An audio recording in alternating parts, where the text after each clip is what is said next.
In the first century church, the converted or the convertees, scriptures say, would take all that they owned and they would sell it and bring the money to the apostle.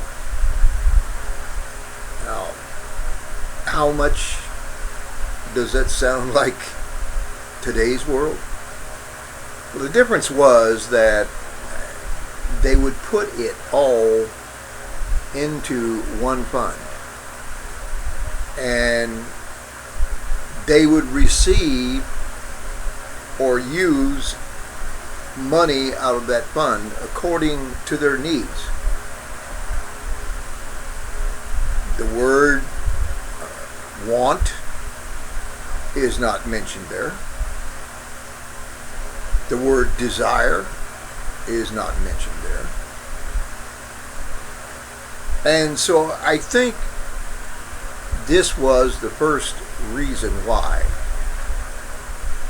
the churches began to splinter and become what they are today. And that is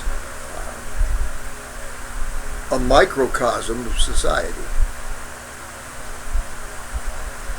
I've got mine, you get yours. This type of thing. But see, when you operate like the first century church,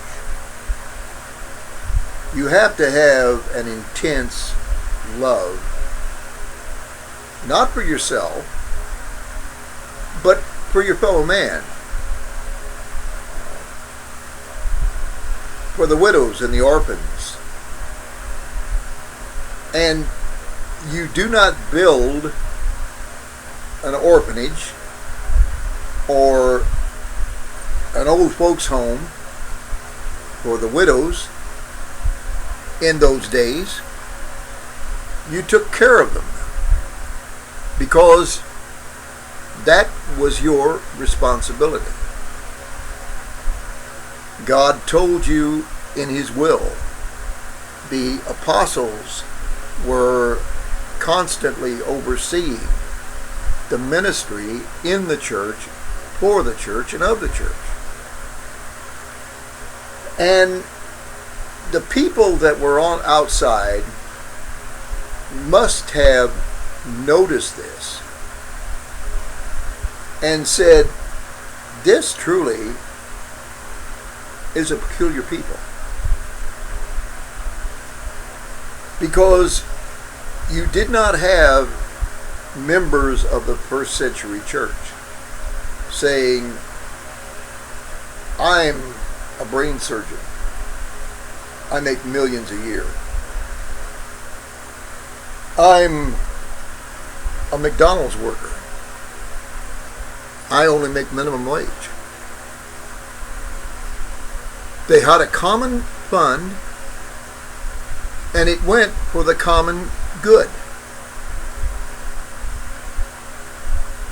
And I'm not advocating going back to that, because certainly you run into the possibility of having a Jonestown again, where one man rises to the top as cream or scum, and the old power thing takes in. But I am advocating that type of outlook on your Christian brothers and sisters. Now, I know we have charities in the church. We have groups in the church that will strike out and sell donuts or Christmas baskets or something like that to help the poor. And the rest of the time, the poor is kind of out of sight. We know they're there, but we're too busy with our affairs, our problems, to help them with theirs. And I found this out so clearly in the last few months, where I cried out to various people for help, for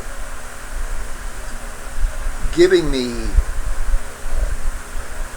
an opportunity to straighten out a place in the road of life, so to speak, and then paying it back. That's exactly what I was going to do. And I'm still paying off the hospital bill. And it makes it very hard.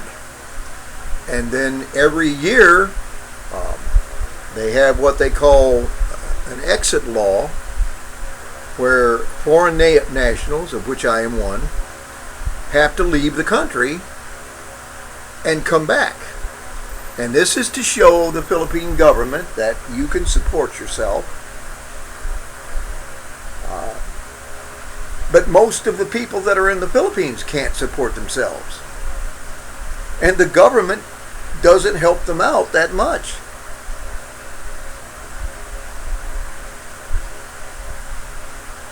I cease there. I'm not going to talk about that anymore, but I found out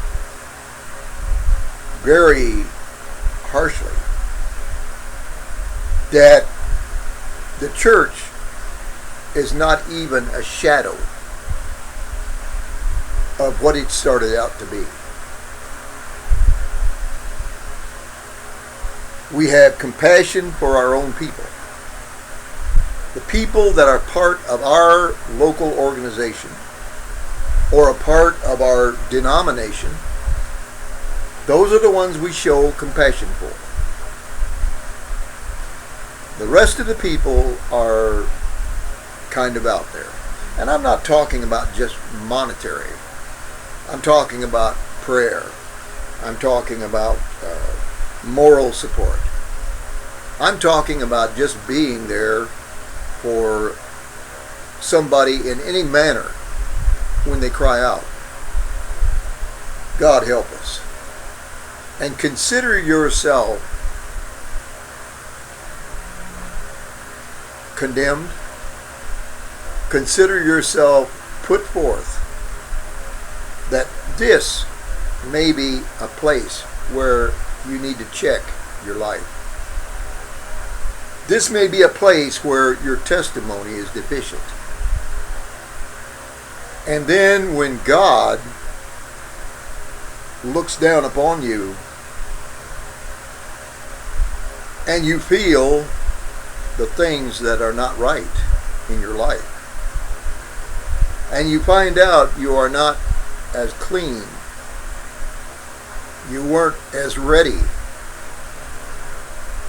you haven't got as perfect a testimony as you thought you did. You could look back on these words and you can say, the prophet told me. I didn't get it then, but I get it now. God bless you. Keep up the faith.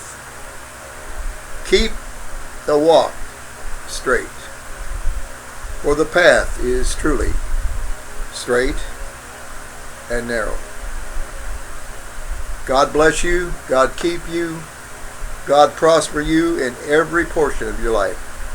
Maranatha, the King is coming.